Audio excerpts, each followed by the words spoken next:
Wife of Abhinandan part 74.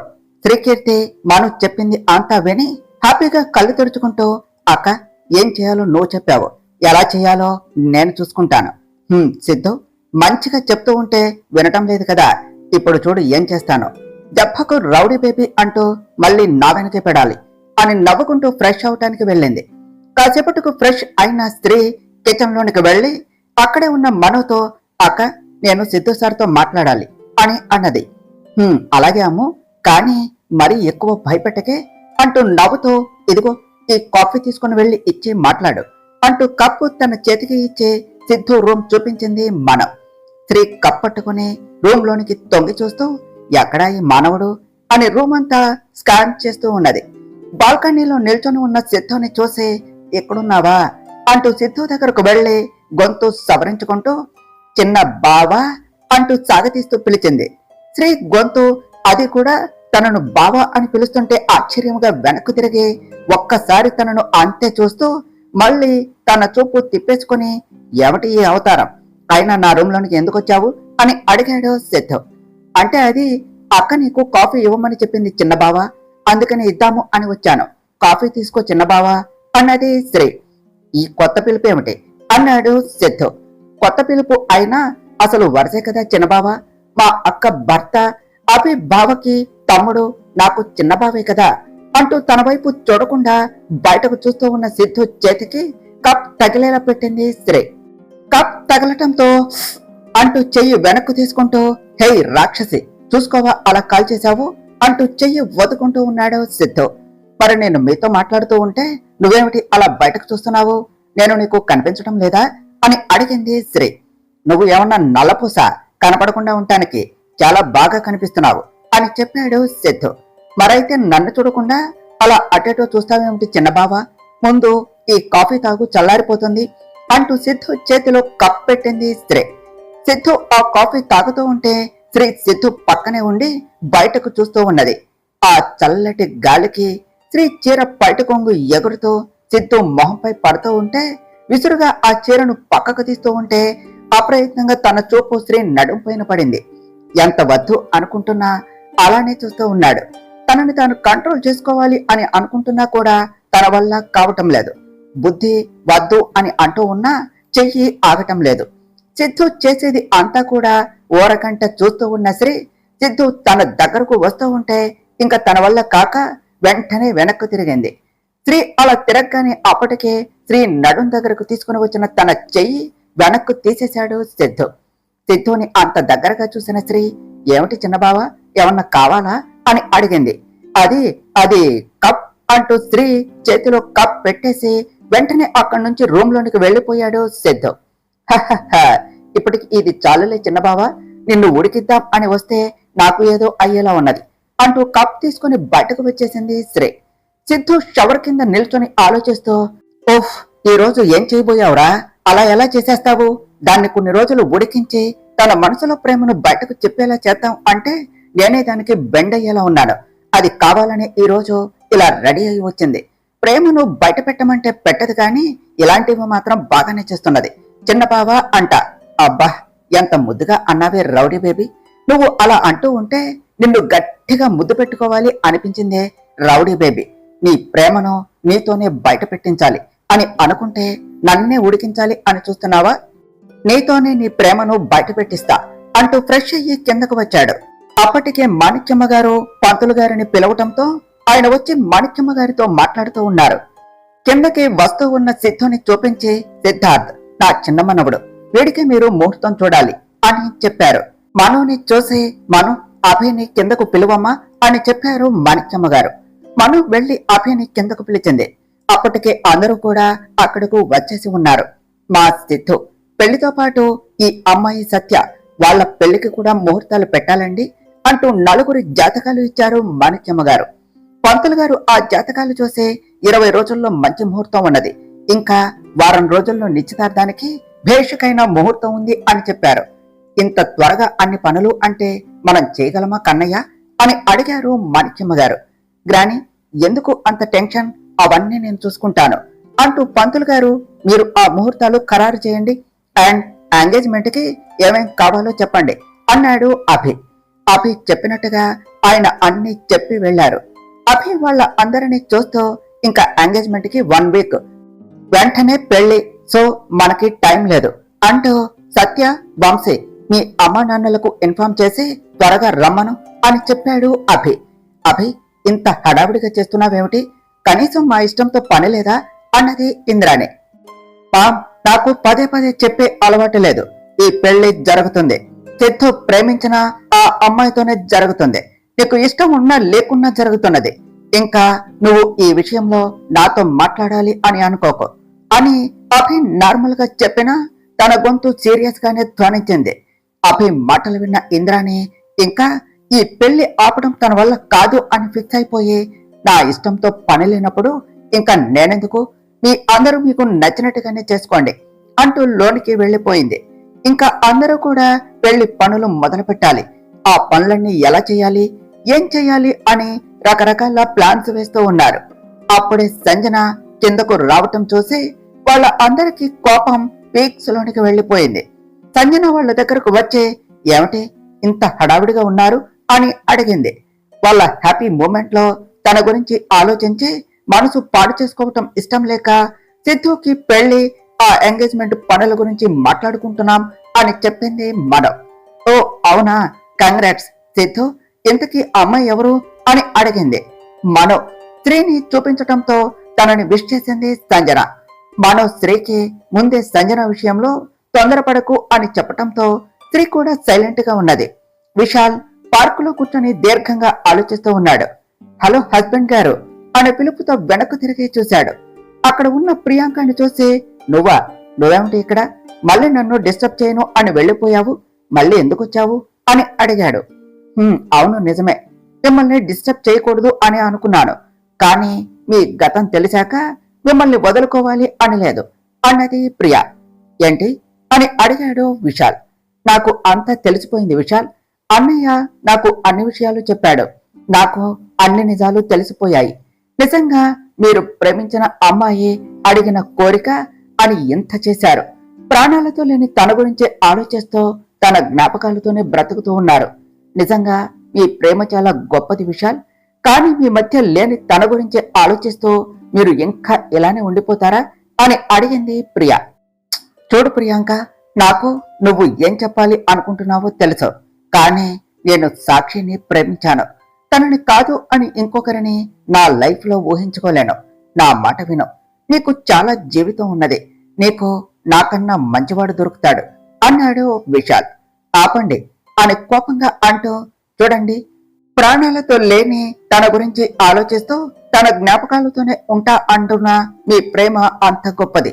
మరి నా ప్రేమ అంత గొప్పది కాదు అనుకుంటున్నారా? మీకు ఇష్టం లేదు అని చెప్పేశారు, అంతే, ఇట్స్ డన్. అంతేకాని నీకు నాకన్నా మంచివాడు వస్తాడు, మూవ్ ఆన్ అయ్యి ముందుకు వెళ్ళు అని చెప్పే రైట్ మీకు ఎక్కడ ఉన్నది? లేని అమ్మాయి ప్రేమ కోసం మీరు ఉంటే మీ ప్రేమ కోసం నేను ఉండలేనా? మీ అంత గొప్పగా నేను ప్రేమించలేకపోవచ్చు, కానీ నాది ప్రేమే, నా సర్వస్వం మీరే అనుకున్నాను. మీకోసం ఎన్నేళ్ళైనా ఇలానే వెయిట్ చేస్తూ ఉంటాను. మళ్ళీ చెప్తున్నాను, ఐ లవ్ యూ. నా ప్రేమను ఒప్పుకోకపోవటం మీ ఇష్టం, కానీ కాదు అనే రైట్ మీకు లేదు. మీకోసం ఇలానే వెయిట్ చేస్తూ ఉంటాను అంటూ వెళ్లిపోయింది ప్రియా. విశాల్ వెళ్తూ ఉన్న ప్రియాంకని చూస్తూ, ఇదేమిటి, ఈ పిల్ల ఎంత చెప్పినా వినదు అంటూ తన గురించి ఆలోచిస్తూ అలా కళ్ళు మూసుకున్నాడు. సరిగ్గా 4 months బ్యాక్ విశాల్ ని తన ఫ్రెండ్ మ్యారేజ్ పార్టీ అని బలవంతంగా రమ్మని చెప్పటంతో తప్పక బ్యాచులర్ పార్టీ పబ్ లో అరేంజ్ చేయటంతో అక్కడకు వెళ్ళాడు. అక్కడ ఉండటం ఇష్టం లేకపోయినా కాసేపు ఉండి ఇంకా వెళదాం అని చెప్పేసి బయటకు వచ్చాడు. కారులో అలా వెళుతూ సాక్షికి ఇచ్చిన మాట ఎలా నిలబెట్టుకోవాలి, ఆ అమ్మాయిని ఎలా కనిపెట్టాలి అని ఆలోచిస్తూ మనసంతా బాధగా ఉంటే ఇంకా ఇంటికి కూడా వెళ్ళలేక అక్కడ పక్కనే కార్ ఆపేసి అలా నడుచుకుంటూ ముందుకు వెళుతూ ఉన్నాడు. అలా చీకటిలో ఎటు ఎలా వెళ్తున్నాడో కూడా తెలియకుండా అలా నడుచుకుంటూ వెళుతూ ఉన్న తనకు ఎవరో ఒక అమ్మాయి పరిగెడుతూ వచ్చి గుద్దుకొని వెనక్కు పడబోతూ ఉన్నది. అప్పటి వరకు ఏదో ఆలోచిస్తూ ఉన్న విశాల్ పడిపోతూ ఉన్న ఆ అమ్మాయిని తన చేతితో పట్టుకొని ఆమాంతం తన మీదకు లాక్కున్నాడు. భయంతో వణికిపోతూ ఉన్న ఆ అమ్మాయి తనను ఎవరో పట్టుకోవటంతో తన వైపు చూస్తూ భయంగా సార్ అక్కడ అంటూ ఉంటే ఓ నలుగురు తన వైపు పరిగెత్తుకుంటూ వాళ్ళ దగ్గరికి వస్తూ ఉన్నారు. ఆ అమ్మాయి సార్ నా పేరు ప్రియాంక, నన్ను వాళ్ళ నుంచి కాపాడండి సార్ ప్లీజ్ అంటూ అడిగింది. ఆ అబ్బాయిలు వీళ్ళ దగ్గరకు వచ్చి ప్రియాంకని చూస్తూ ఏమిటి నువ్వు ఎలా మాట్లాడుతున్నావు? సార్ తను మా ఫ్రెండ్, తనకు కొంచెం తిక్క సార్, అందుకనే ఏదేదో మాట్లాడుతుంది అన్నారు. లేదు సార్ వాళ్ళు అబద్ధం చెప్తున్నారు, వాళ్ళు నా ఫ్రెండ్సే, కానీ వాళ్ళు నన్ను అని ఇంకా చెప్పలేక ఏడుస్తూ ఉన్నది ప్రియా. విశాల్ ప్రియాంకను పట్టుకోవటానికి వస్తూ ఉన్నా వాడి చెయ్యి గట్టిగా పట్టుకొని మిస్ మీరు మరి అంత భయపడకండి, భయపడితే భయపెడుతుంది ఈ లోకం, అసలేం జరిగిందో నింపాదిగా చెప్పండి అన్నాడు. విశాల్ మాటలకు ధైర్యం వస్తూ ఉంటే విశాల్ వైపు చూస్తూ సార్ వీళ్ళు నా ఫ్రెండ్స్, ఈ రోజు వాడి అంటూ ఒకడిని చూపిస్తూ వాడి బర్త్డే ట్రీట్ ఇస్తున్నాం అని అందరినీ ఇన్వైట్ చేశాం, నువ్వు రావాలి అని బలవంతం చేస్తే నేను వచ్చాను, కానీ నేను అక్కడకు వెళ్లేసరికి అక్కడ ఎవ్వరూ లేరు, నాకు అనుమానం వచ్చి వెళ్లిపోవాలి అని చూస్తే నాకు జ్యూస్ ఇచ్చి బలవంతంగా తాగించాలి అని చూశారు, నేను వద్దు అని అడ్డుకుంటుంటే నన్ను బలవంతం చేయిపోయారు, ఇక నేను వాళ్ళ నుంచి తప్పించుకుని ఇలా వచ్చేశాను అంటూ చెప్పలేక ఏడుస్తూ ఉన్నది ప్రియా.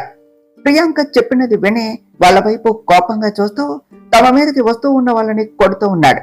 అప్పుడే అటుగా పోలీసులు వస్తూ అక్కడ జరుగుతున్న గొడవ చూసి వాళ్ళ దగ్గరకు వెళ్లారు. పోలీసులు వాళ్ళను ఆపేసి అక్కడ ఏం జరుగుతుంది అని అడిగారు. ప్రియాంక ఏదో చెప్పబోతూ ఉంటే బేబీ నువ్వెందుకు చెప్పటం, ఆగు నేను చెప్తా కదా అంటూ ప్రియాంక చెయ్యి నొక్కేస్తూ కళ్ళతో సైగ చేశాడు విశాల్. ప్రియాంక అంతే సైలెంట్ గా ఉన్నది. విశాల్ పోలీసులను చూస్తూ సార్ తను నా వైఫ్, ఇక్కడ నా కారు రిపేర్ వస్తే నేను పక్కన ఎవరైనా మెకానిక్ దొరుకుతారేమో అని ముందుకు వచ్చాను, ఈ ఇడియట్స్ నా వైఫ్ తో మిస్బిహేవ్ చేయపోతే తను నా కోసం వస్తూ ఉంటే వీళ్ళు తన వెనకే వచ్చి రాంగ్ గా బిహేవ్ చేశారు, అందుకని వీళ్ళను కొట్టాను అని చెప్పాడు. ఆ తన్నులు తిన్న వాళ్ళు అసలు నిజం చెప్తే పోలీసులు ఇంకా బాగా తంతారు అని గమ్మున విశాల్ చెప్పిన దానికి సైలెంట్ గా ఉన్నారు. పోలీసులు వాళ్లను తాంతో అక్కడి నుంచి తీసుకుని వెళ్లిపోయారు. విశాల్ ప్రియాంక దగ్గరకు వచ్చి ఆడవాళ్లకు స్వేచ్ఛగా ఉండే అవకాశం ఉంది, కానీ స్వేచ్ఛగా తిరిగే అవకాశం ఇంకా రాలేదు. ఎంత ఫ్రెండ్స్ అయినా కూడా మన లిమిట్స్ మనకు ఉండాలి, అలా ఎలా నమ్మేసి వెళ్తావు? సరే ఎక్కడికి వెళ్ళాలి చెప్పు, నేను డ్రాప్ చేస్తాను అంటూ కారు దగ్గరకు తీసుకుని వెళ్ళాడు. తను భయపడటం చూసి చూడండి మీరు నన్ను చూసి ఏమీ భయపడనవసరం లేదు, మిమ్మల్ని జాగ్రత్తగా ఇంటి దగ్గర డ్రాప్ చేస్తాను అన్నాడు. అయ్యో నేను అలా అనుకోలేదండి అంటూ కారు ఎక్కింది ప్రియా. ఇద్దరు కారులో సైలెంట్ గా ఉంటే హలో మీరు ఎక్కడికి వెళ్లాలో చెప్తే నేను డ్రాప్ చేస్తాను అన్నాడు విశాల్. ప్రియాంక అడ్రస్ చెప్పి విశాల్ వైపు చూస్తూ చాలా థ్యాంక్స్ అండి నన్ను కాపాడినందుకు అన్నది. విశాల్ చిన్నగా నవ్వి ఏమీ పర్వాలేదు అన్నాడు. ప్రియా తన పేరు అడిగితే విశాల్ అని చెప్పటంతో విశాల్ గారు మిమ్మల్ని ఒక మాట అడగవచ్చా అన్నది. అడగండి అన్నాడు విశాల్. అది మీరు నన్ను మీ వైఫ్ అని ఎందుకు చెప్పారు అని అడిగింది ప్రియా. చూడండి మీకు అనుమానం రావటం సహజమే, కానీ నేను ఎందుకు అలా చెప్పాను అంటే మీకోసమే అలా చెప్పాను. ఒక ఆడపిల్ల ఆ టైంలో ఫ్రెండ్స్ను నమ్మి ఇలా వెళ్ళింది అంటే ఎవరైనా ఎన్నైనా మాట్లాడుకుంటారు, పైగా పోలీసులు కేసులు అని ఏవేవో న్యూసెన్స్లు, అందుకనే అలా చెప్పాను, అంతేకాని ఇంకేమీ లేదు అని చెప్తూ ప్రియాంక చెప్పిన అడ్రస్ రావటంతో తనని డ్రాప్ చేసి వెళ్లిపోయాడు విశాల్. ప్రియాంక తన వైపే అలా చూస్తూ ఉన్నది. ఆ తర్వాత 10 రోజులకు హాస్పిటల్లో ఏదో గొడవ జరుగుతూ ఉన్నది. ఏమిటి ఈ గొడవ అంటూ బయటకు వచ్చిన విశాల్ అక్కడ ప్రియాంకను చూసి ఏమిటి ఈ అమ్మాయి ఇలా గొడవ చేస్తూ ఉన్నది అని అనుకుంటూ ఏమిటి ఈ గొడవ అంటూ అక్కడకు వెళ్లి హలో వాట్ హ్యాపెన్ హియర్ అన్నాడు విశాల్. ప్రియాంక వచ్చిన విశాల్ ని చూసి నవ్వుతో ఏమండి వచ్చేశారా, మీకోసము అని నేను వస్తూ ఉంటే ఈ డబ్బా పీసు నన్ను అడ్డుకుంటుంది అంటూ వెళ్లి విశాల్ ని హాక్ చేసుకున్నది. ప్రియాంక అలా చేయటంతో ముందు షాక్ అయినా కూడా వెంటనే తేరుకుని తనను దూరం తోస్తూ హే ఏం చేస్తున్నావు అని అడిగాడు విశాల్. అయ్యో ఏమిటండి అలా అంటారు, అయినా ఎంత మాత్రం భార్య మీద కోపం ఉంటే ఇలా తోసేస్తారా అన్నది ప్రియాంక. విశాల్ ప్రియాంక అన్న మాటలకు షాక్ అవుతూ భార్య ఏమిటి అన్నాడు. ప్రియాంక సిగ్గుపడుతూ చీరకొంగు చేతితో నలుపుతూ చీ పొండి, భర్తకు భార్య ఏమవుతుంది, నేను మీకు అదే అవుతాను, అని చెప్పింది. హే, నీకు ఏమన్నా చెప్పు దొబ్బిందా? భార్య భర్త అని ఏదేదో వాగుతున్నావు. నువ్వు నా భార్య ఏమిటి అన్నాడు విశాల్. అయిపోయిందా? ఏదో చిన్న గొడవ జరిగితే ఇలా పెళ్ళాన్ని పెళ్ళాం కాదు అనేస్తారా మీ మగవాళ్ళు? నన్ను ప్రేమించా అన్నది అంత అబద్ధమేనా? ఇప్పుడు నేను ఏం చెయ్యాలి? అయ్యో పిన్నిగారు, ఆయన చూడండి, నన్ను ఆయన భార్య కాదు అని అంటూ ఉన్నారు అని హాస్పిటల్లో ఉన్న ఒక ఆవిడను పట్టుకుని ఏడుస్తూ చెప్పింది ప్రియాంక. ఆవిడ తనని కన్సోల్ చేస్తూ, ఏమిటి బాబు ఇది, చూడటానికి పెద్ద డాక్టర్ లాగా ఉన్నావు, ఏదో చిన్న గొడవ అయ్యిందే అనుకో, ఇలా పెళ్ళాన్ని ఏడిపించాలా? అయిందేదో అయ్యింది, ముందు నీ భార్యను తీసుకుని వెళ్ళు అని చెప్పారు. విశాల్ ఏదో చెప్పబోతూ ఉంటే అందరూ కలిసి విశాల్ని మాట్లాడనివ్వకుండా, ఇదిగో అమ్మాయి, అబ్బాయి అంతే అంటాడు, కానీ నువ్వు తీసుకుని వెళ్ళు అంటూ ప్రియాంకను పంపుతూ ఉంటే విశాల్ కూడా అక్కడ సీన్ క్రియేట్ చేయడం ఇష్టం లేక సైలెంట్ గా వెళ్ళాడు. ప్రియాంక విశాల్ చెయ్యి పట్టుకుంటూ, ఏమండి అలా దూరంగా ఉంటారు, సొంత పెళ్ళాన్ని పక్కన పెట్టుకుని అంటూ నవ్వింది. విశాల్ తన వైపు సీరియస్ గా చూస్తూ ఉంటే హిహిహి అని నవ్వుతూ విశాల్ వైపు చూస్తూ ఉన్నది ప్రియా. విశాల్ కోపంగా కారు డ్రైవ్ చేస్తూ ఉంటే ప్రియాంక నవ్వుతూ తన వైపు చూస్తూ ఉన్నది. ఒంటరిగా ఉన్న ఓపెన్ ప్లేస్ లో కారు ఆపి కోపంగా కారు దిగాడు విశాల్. తన వెనకే ప్రియాంక కూడా కారు దిగి విశాల్ వెనకే సైలెంట్ గా నుంచున్నది. విశాల్ కోపంగా ప్రియాంక వైపు తిరిగి, హే, ఏం చేస్తున్నావు నువ్వు? అలా అందరి ముందు నువ్వు నా పెళ్ళాం అని చెప్తావా అన్నాడు. మీరు నన్ను మీ భార్య అని చెప్పారు కదా అన్నది ప్రియాంక. విశాల్ తలలో చెయ్యి పోనేస్తూ జుట్టు సరిచేసుకుంటూ, అది నేను ఆ రోజు నువ్వు ఉన్న సిచ్యువేషన్ కి నిన్ను సేవ్ చేయటం కోసం అలా అన్నాను, అందుకని నువ్వు అడ్వాంటేజ్ తీసుకుంటావా అని అడిగాడు. మీరు అలా ఎందుకు అన్నారో నాకైతే తెలియదు, కానీ మీరు నన్ను మీ భార్య అని ఎప్పుడైతే అన్నారో అప్పుడే నేను మీ దాన్ని అయిపోయాను. మీరు అవును అన్నా కాదు అన్నా మీరే నా భర్త. ఐ లవ్ యూ భర్త గారు, మీకు ఇష్టమైతే మనం మళ్ళీ నిజంగా పెళ్లి చేసుకుందాం అని చెప్పింది ప్రియాంక. చూడు ప్రియాంక, ఇది పిల్లల ఆట కాదు, నీకు నచ్చినట్టు చేయటానికి. చూడటానికి మంచి అమ్మాయిలాగా ఉన్నావు, నీకు తగ్గ సరి అయిన జోడీ దొరుకుతాడు. నీకు నేను సెట్ కాను, నా లైఫ్ లో పెళ్లి లేదు. ఇలా చేసి నువ్వు నీ టైం వేస్ట్ చేసుకోకు, ఎప్పటికీ నీకు నేను దక్కను. It's all waste of your time అంటూ చెప్పేసి కారు వేసుకుని వెళ్ళిపోయాడు విశాల్. విశాల్ అలా వెళుతూ ఉంటే, ఏమండి, ఏదో ఒక రోజు మీరే నా కోసం మళ్ళీ వస్తారు, ఆ రోజు కోసం వెయిట్ చేస్తాను, కానీ అప్పటి వరకు మిమ్మల్ని మాత్రం వదలను. ఈ జన్మకి మీకు నేనే సొంతం, ఇది ఫిక్స్ అయిపోండి అంటూ అరిచింది ప్రియాంక. ఆ తర్వాత కూడా రోజు ఏదో ఒక విధంగా ప్రియాంక విశాల్ దగ్గరకు వస్తూ ఉండేది. విశాల్ తనకు నచ్చ చెప్పాలి అని చూస్తూ ఉన్నా ప్రియాంక మాట వినకపోవటంతో తనని ఎలా అవాయిడ్ చేయాలా అని చూస్తూ మాక్సిమం తనను కంప్లీట్ గా అవాయిడ్ చేస్తూ ఉన్నాడు. అలా ఉన్న తనకు మను కనిపించటం, మను అభిని కలవటానికి ఇంటికి వెళ్ళినప్పుడు అక్కడ ప్రియాంకని చూసి షాక్ అయ్యాడు. చాలా రోజుల తర్వాత ప్రియాంక విశాల్ని అక్కడ చూసినందుకు చాలా హ్యాపీ ఫీల్ అవుతూ ఉంటే ప్రియాంక అభి చెల్లెలు అని తెలిసి అన్కంఫర్టబుల్ ఫీల్ అవుతూ వెంటనే అక్కడ నుంచి ఏదో ఒక కేసు అని చెప్పేసి బయటకు వచ్చేశాడు. కారులో వెళుతూ ప్రియాంకకు నిజం చెప్పి నాకు దూరంగా ఉంచాలి అని అనుకున్నాను, కానీ ప్రియాంక అభి చెల్లెలు, నేను ఇప్పుడు తనకు నిజం చెప్తే మను ప్రాబ్లం ఫేస్ చేయాలి, అలా కాకూడదు, అంటే తనకు నిజం చెప్పకూడదు, కానీ నాకు ప్రియాంక దూరంగా ఉండాలి అంటే ఏం చేయాలి అని ఆలోచిస్తూ కాసేపటికి ఎస్, ఇలానే చేయాలి, అప్పుడే నన్ను మర్చిపోతుంది అని అనుకున్నాడు. అలా ఆలోచిస్తూ ఉన్న తనకు తన మొబైల్ రింగ్ అవటంతో గతం నుంచి బట్టకు వచ్చి కాల్ లిఫ్ట్ చేసి, వెంటనే వస్తున్నా అంటూ కాల్ చేసి అక్కడి నుంచి వెళ్ళిపోయాడు. బంగారం, ఏమిటి ఏదో డీప్ గా థింక్ చేస్తూ ఉన్నావు అని అడిగాడు అభి. ఏమీ లేదు అభి గారు, అమ్మో పెళ్లి కదా, సిద్ధు ఏమో అమ్మోతో మాట్లాడటం లేదట, అందుకనే ఆలోచిస్తున్నా అని చెప్పింది మరో. అంతగా ఆలోచించుకు బంగారం, శ్రీకీర్తి మీద సిద్ధు కోపంగా ఉన్నాడేమో కానీ తనని దూరం అయితే చేసుకోడు. అయినా నీ చెల్లెలు తక్కువేం కాదులే, ఏదో ఒకటి చేస్తుంది. నువ్వు అంతగా వాళ్ళ గురించి ఆలోచిస్తూ నన్ను పట్టించుకోకుండా ఉంటావా బంగారం అంటూ దగ్గరికి వస్తూ ఉన్నాడు అభి.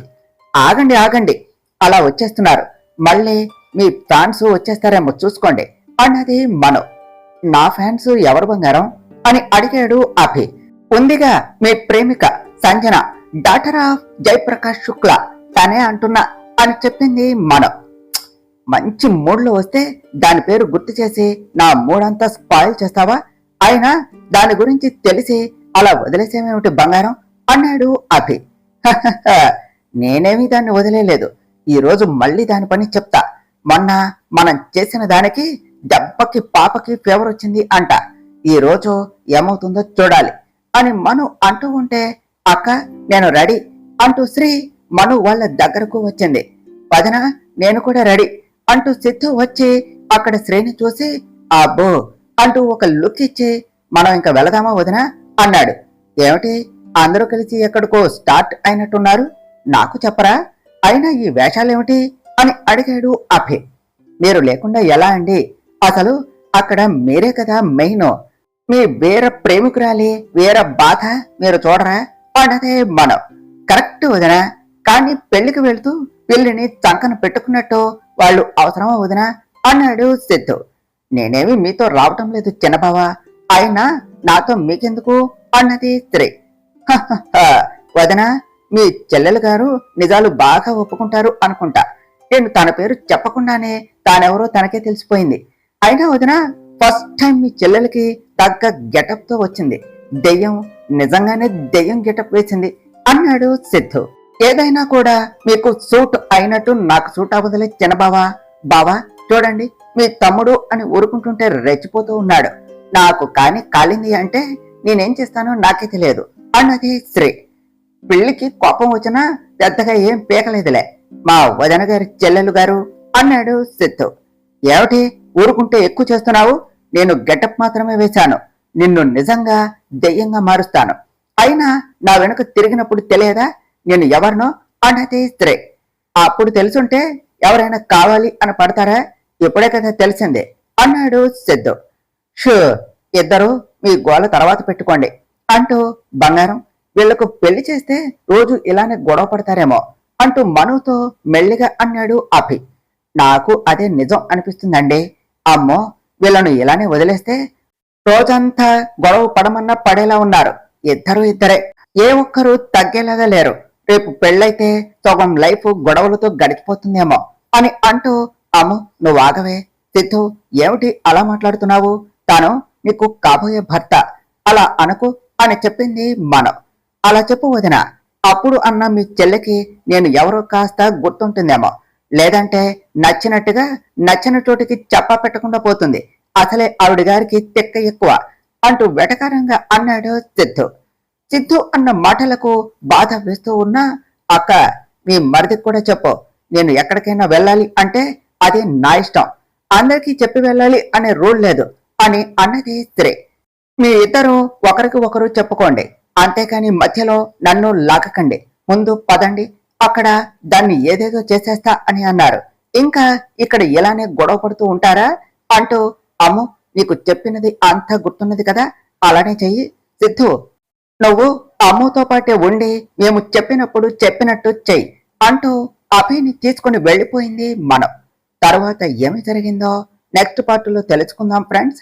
డియర్ ఫ్రెండ్స్, మీకు కనుక ఈ కథ నచ్చినట్లయితే మీ అభిప్రాయాలను కామెంట్ల రూపంలో తెలియచేయండి. ఈ వీడియోను లైక్ చేయండి, షేర్ చేయండి, మా ఛానల్ను సబ్స్క్రైబ్ చేసుకోండి ఫ్రెండ్స్. Thank you.